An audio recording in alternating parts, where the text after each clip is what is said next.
السلام علیکم ناظرین، میں ہوں عبداللہ حسن اور آج فیض ٹی وی میں اسپیشل ٹرانسمیشن کا انعقاد کیا گیا ہے۔ کیوں کیا گیا ہے یہ آپ کو بتانا نہایت امپورٹنٹ۔ آپ کو بتاتا چلوں کہ آج قائد اعظم محمد علی جناح کا 146واں یوم پیدائش آج ملی جوش و جذبے کے ساتھ منایا جا رہا ہے۔ اور آج 25 دسمبر 2021 کو ملک بھر میں قائد اعظم محمد علی جناح کا یوم پیدائش جو ہے ملی جوش و جذبے کے ساتھ منایا جا رہا ہے۔ جی ہاں، ہر سال کی طرح اس سال بھی حکومت پاکستان نے یوم قائد اعظم کے موقع پر عام تعطیل کا اعلان کیا ہے، جبکہ محمد علی جناح کو خراج تحسین پیش کرنے کے لیے مختلف تقاریب کا اہتمام بھی کیا جا رہا ہے۔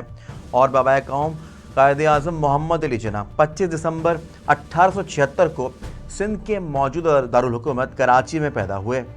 انہوں نے ابتدائی تعلیم کا آغاز 1882 میں کیا اور 1893 میں اعلیٰ تعلیم کے حصول کے لیے انگلینڈ روانہ ہوئے، جہاں سے انہوں نے 1896 میں وکالت کا امتحان پاس کیا اور بیرسٹر کی ڈگری حاصل کر کے وطن واپس آ گئے۔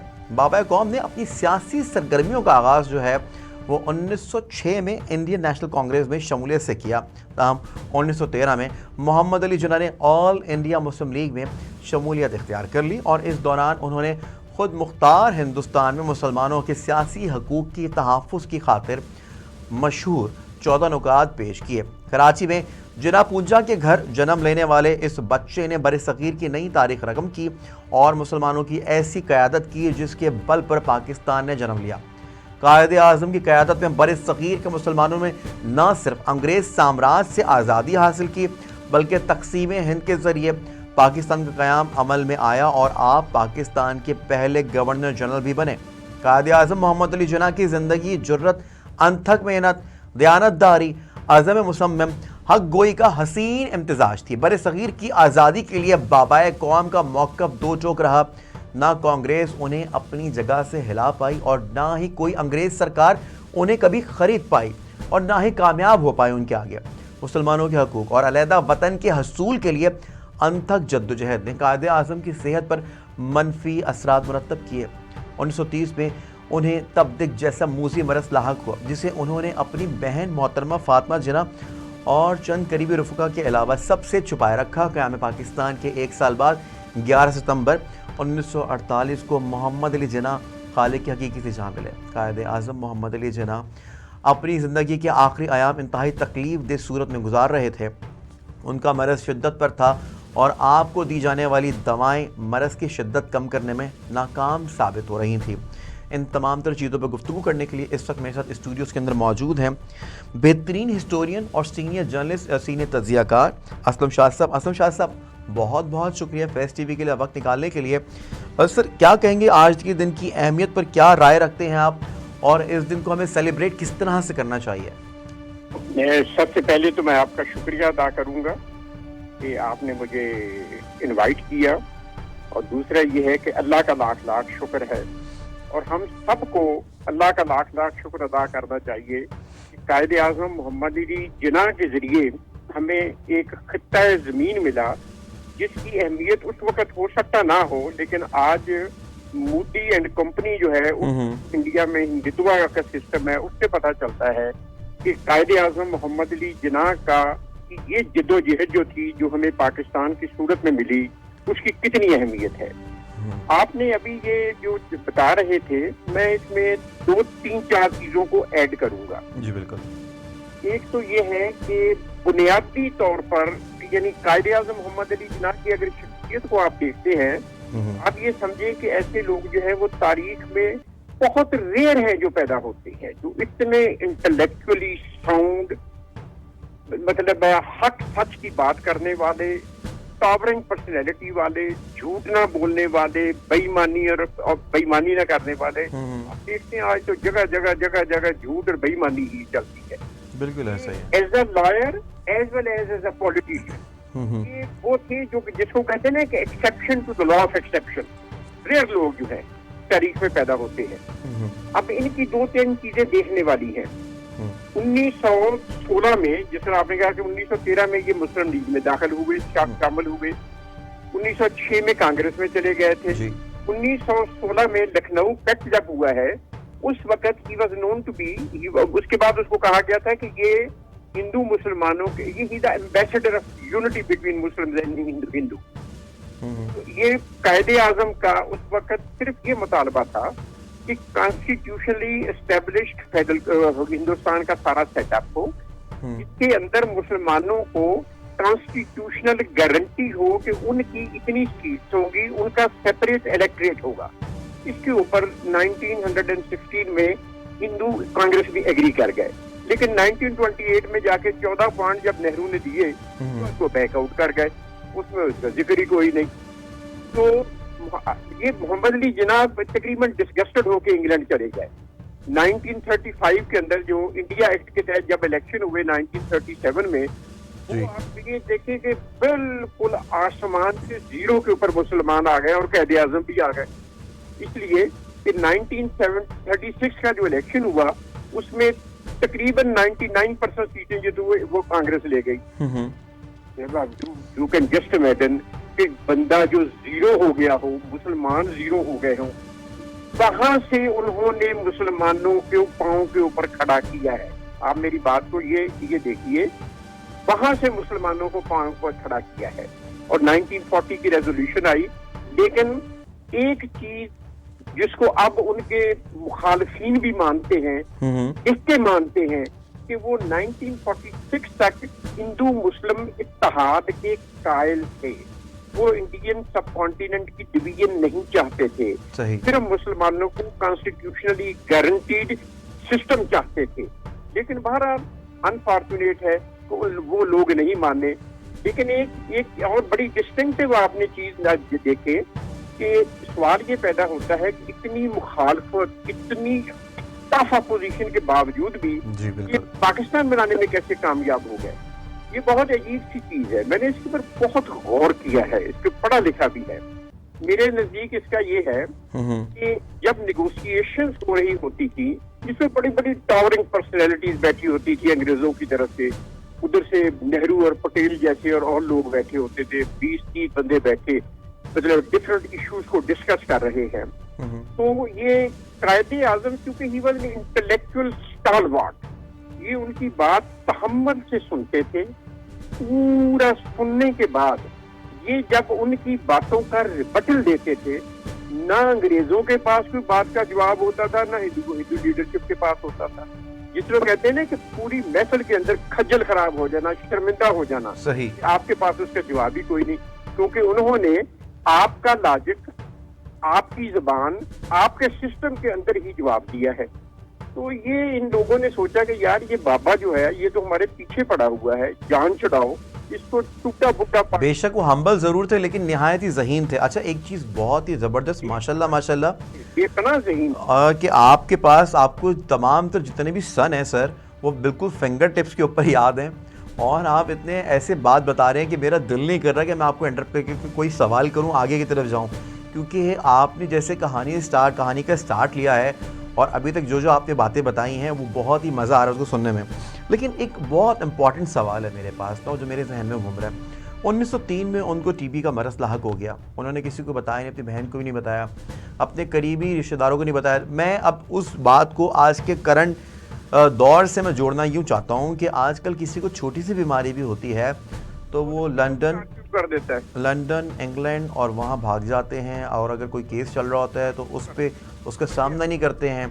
اس طرح کی چیزیں. اس وقت کا بندہ جس نے آپ کے لیے سب کچھ بنایا، دیکھ لیں آپ، دیکھ لیں، اور آپ آزاد پیدا نہیں ہوئے اور ان کو پتہ نہیں تھا، اور جس طرح کی قربانیاں انہوں نے دیں اور وہاں کے لوگوں نے دیں، اور اس کے بعد پھر اس طرح کی چیزیں دیکھنے کو ملے. نہایت ہی افسوسناک صورتحال اور عمل ہے یہ سب.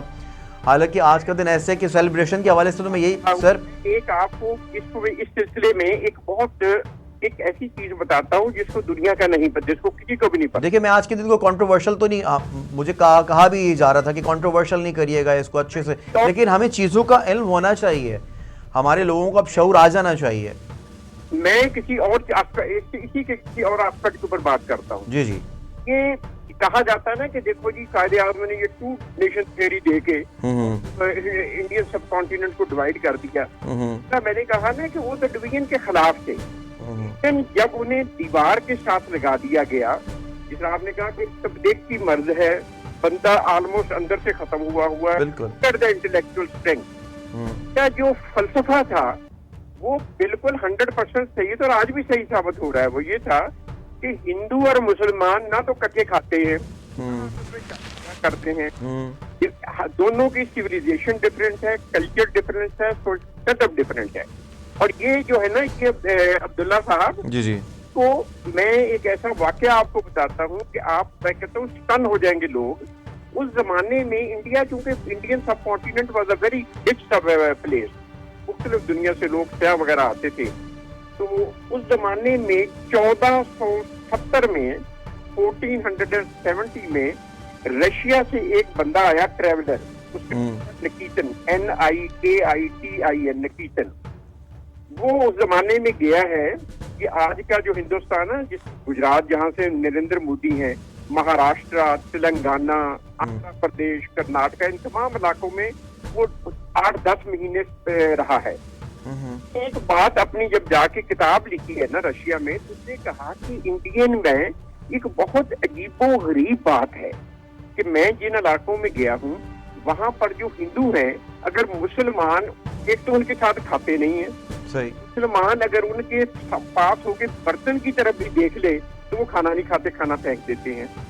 تو یہ بات جو قائد اعظم نے کہی تھی کہ مسلمان اور ہندو ویسے تو بیسیکلی دو ڈفرینٹ ہیں, آپ کانسٹیٹیوشنل گارنٹی نہیں دینا چاہتے, آپ سیپریٹ الیکٹریٹ ہمیں نہیں دینا چاہتے, ہم پاکستان بناتے ہیں, بٹ پھر ہم پاکستان بناتے ہیں. صحیح. تو یہ اس میں وہ 101% کریکٹ بھی تھے. اور لک ایٹ اٹ کہ سنگل ہینڈڈ چند بندے تھے ساتھ, باقی تو سارا ایسے ٹکاؤ مال تھا جنہوں نے پاکستان بنایا اور اپنے پیروں کے اوپر کھڑا کر دیا. لیکن ایک بہت افسوس کی بات ہے, ہم نے اس ملک کو خودیا بگاڑا ہے, ہم نے اس ملک کے ساتھ بہت زیادتی کی ہے.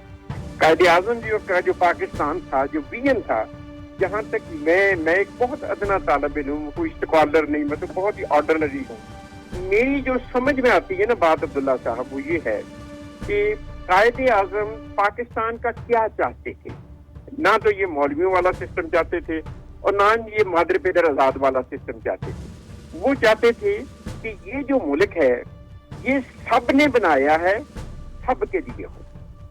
یہاں پر مطلب ہے ڈسٹریبیوٹیو جسٹس ہو, اکنامک گروتھ ہو, یہاں پر ٹالرنس ہو, فارورڈ لکنگ ہو, یہ ایک دنیا کے لیے ایک آئیڈیل ملک ہو, ارد گرد بھی اچھے تعلقات ہوں, اندر آپس میں بھی اچھے تعلقات ہوں, ایجوکیشن ہو, میرٹ ہو, لوگوں کو ایک آئیڈیلی گڈ زندگی بسر کرنے کا انوائرمنٹ ہو, ہر بندے کو اپنی جگہ پر اوپر جانے کے لیے انوائرمنٹ ہو. ایک نائی کا, جلاہے کا, بلوچستان کے گئے گزرے علاقے, سندھ کا, پنجاب کا, کراچی کا بندہ, سر جیسا کہ آپ نے بتایا ہے کہ عدم برداشت کے والے سے بتایا کہ کتنا تحمل مزاجی سے سنا کرتے تھے, اس کے بعد جواب دیا کرتے تھے, لیکن آج ایسی کوئی چیز دکھائی نہیں دیتی, نہ سنائی دیتی ہے. لیکن بہت امپورٹنٹ بات یہاں پر یہ آگے دو قومی نظریے کے حوالے سے آپ نے جو جیسے کہ آپ نے اشارہ کیا, آپ کو لگتا ہے کہ آج کل کی جو جنریشن ہے دو قومی نظریے کے اوپر اتفاق کرتی ہے اور ہم لوگ کھڑے ہیں سٹینڈ لے کے, جس کی وجہ سے ہم نے یہ ملک حاصل کیا؟ نہیں, اس میں ہماری جو رولنگ ایلیٹ ہے نا 1940-50 سے لے کے غلطی ہے. وجہ پتہ کیا ہے جی؟ ہم نے قائد اعظم کی جو اصل تعلیمات ہیں, روح جو ہے, نہ ہم نے اسلام کی جو روح ہے اس کو بتانے کی کوشش کی, عمل کرنے کی, نہ ہم نے قائد اعظم کی جو ایکچوئل فلسفی ہے, جو اسینس ہے, جو جان ہے, ہم نے اس کے اوپر نہ بتایا نہ عمل کیا. ہم تو یہ مطلب کہ ہم ان کے اقوال کو بالکل بھی فالو اپ نہیں کر رہے ہیں. وہ بیرسٹر بن گئے, آئے, غائب ہو گئے, ہندوؤں کے ساتھ لڑائی ہوئی, ہندو یہ نہیں ہے. وہ ایک ان کا ایک اپروچ بڑی پریگمیٹک اپروچ تھی, ان کی بڑی ریئلسٹک اپروچ تھی, اور وہ مطلب جو کہتے تھے وہ کرتے تھے, اور بہت ایک انٹلیکچوئل لیول کے اوپر مسلمانوں کو چاہتے تھے. آپ یہ سمجھ لیں, آپ عبداللہ صاحب یہ سمجھ لیں کہ وہ مسلمانوں کا کیا چاہتے تھے. وہ مسلمانوں کا وہ دور چاہتے تھے, عباسیوں کا دور جو تھا, اس کے بعد والا دور جس میں ابن سینا البیرونی پیدا ہوئے, جس میں اسپین میں ابن باجہ, ابن تفیل, ابن خلدون, ابن رشد پیدا ہوئے. جس میں مسلمانوں نے جو میتھمیٹکس میں جو خان صاحب کہہ کر آیا، مطلب کہ آپ یہ کہہ رہے ہیں کہ مدینہ کی ریاست کی آپ بات کر رہے ہیں جو خان صاحب چاہتے تھے. وہ 800 سال تک یورپ کی یونیورسٹی. اچھا سر میرے پاس ٹائم نہایت ہی کم ہے میرے پاس، لیکن آپ سے یہ ضرور جاننا چاہوں گا جو میں نے سٹارٹنگ میں کہا تھا کہ آج کے دن کو ہمیں سیلیبریٹ کیسے کرنا چاہیے، آج کی تقاریب میں کس طرح کے جو ہے لیکچرز ہونے چاہیے، اور پروفیسرز کو، لیکچرارز کو کس طرح کی گفتگو آج کے دن کرنی چاہیے اسٹوڈنٹس کے لیے، اور ساتھ ہی ساتھ ہماری نئی جنریشن کے لیے آپ کیا میسج دینا چاہیں گے؟ میرا بالکل آخری سوال ہے آپ سے سر. یہ میں تو مطلب سمجھتا ہوں کہ ان کی پرسنالٹی کے جو اصل آسپیکٹ ہے نا وہ بتایا جائے. وہ ہمارے موشن ہیں، ہم نے ان کی قدر نہیں کی، نہ ہم ان کی قدر کر رہے ہیں. ہم نے وہ پاکستان نہیں بنایا ابھی تک جس کا وہ خواب کیا اور جس کو انہوں نے مٹیریلائز کیا ہے. اور میرا تو مطلب ہے کیا، میں تو ان کی بخشش کے لیے، ان کے بلند درجات کے لیے ہمیشہ دعا کرتا ہوں. اور میں سمجھتا ہوں کہ ہمیں یہ یاد رکھنا چاہیے کہ ہم کس قدر لکی لوگ ہیں. جن کے پاس نہیں ہے، جن کے پاس ملک نہیں ہے، وہ شام ہے، لیبیا ہے، عراق ہے، افغانستان ہے. دنیا کو دیکھو کیا کیا ہو رہا ہے. ہندوستان کے مسلمانوں کو دیکھو، جو برما سے آئے ہوئے جو لوگ ہیں، مطلب جن کے ساتھ انڈیا کے ساتھ ٹریٹمنٹ ہو رہی. کشمیر کو دیکھے، فلسطین کو دیکھے. ہم تو لکی لوگ ہیں. ہمیں قدر کرنی چاہیے، ہمیں سمجھنا چاہیے کہ اللہ تعالیٰ نے ہمارے اوپر کتنا احسان کیا ہے اور کس بندے کے ذریعے کیا ہے. ٹھیک ہے، تو ان کی جو اصل تعلیمات ہیں ان کو بتانا چاہیے. اصل تعلیمات کو بتانا چاہیے. ہمارے ساتھ موجود تھے سینئر تجزیہ کار، بہترین ہسٹورین اسلم شاد صاحب. انہوں نے جو بہترین قسم کی جو روشنی ڈالی ہے قائد اعظم محمد علی جناح کی زندگی کے اوپر، تمام تر چیزوں سے انہوں نے آگاہ بھی کیا. بہت زیادہ مزہ آ رہا تھا، لیکن ان کا بہت موسٹ امپورٹنٹ جو بیان تھا وہ یہ سننے میں آیا میرے کہ انہوں نے کہا کہ قائد اعظم محمد علی جناح پاکستانیوں کے اصل محسن ہیں. ہمیں ان کی خدمات کو بالکل بھی بھولنا نہیں چاہیے، اور آج کے دن کو تو بالکل بھی ہم فراموش نہیں کر سکتے ہیں. ناظرین، اسپیشل ٹرانسمیشن کا جو وقت ہے اختتام پذیر ہوتا ہے. اپنے میزبان عبداللہ حسن کو دیجیے اجازت. اللہ حافظ.